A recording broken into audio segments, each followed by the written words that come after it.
So the Pisgah Legal dinner was fantastic. We were a group of women chefs were actually asked to come and put a dinner on for all of their major donors as a way for Pisgah Legal to say thank you for supporting us. They've been in business since 1978 and they are still in business today and just keep on growing and doing great things for our community and just the people here. So when I was asked to participate, I said yes. It's always great to be a part of the community and try and do something to give back. And the only way that Brian and I really know how to give back is to do what we love, which is cooking. So when Gerald came in and asked, I was first of all just totally blown away that they wanted residents to participate, and even more that they asked me to participate instead of my lovely husband. But so I said yes, and then there was a group of 5 of us all together, all women chefs, all owners and operators of our own businesses here in Western North Carolina.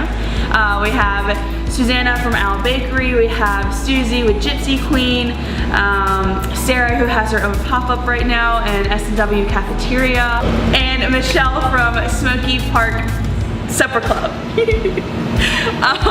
It was such a fun time to be able to be around big fires and smokers all together, just women chefs empowering each other and doing something great for the community.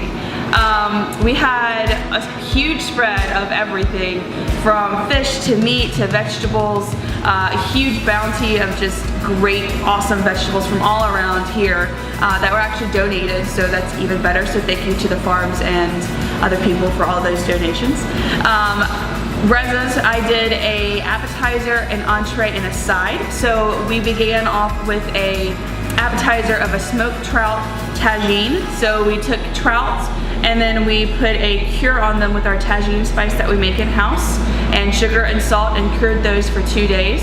And then we smoked them when I got to Smoky Park Supper Club, and cooled them down and then chopped them up kind of roughly with a whole bunch of our tagine vegetables. So that's going to be carrots and onions, celery, there's dried apricots and dried currants in there, and then of course the house-made preserved lemon and ginger in there that really gives it a great kick to it all.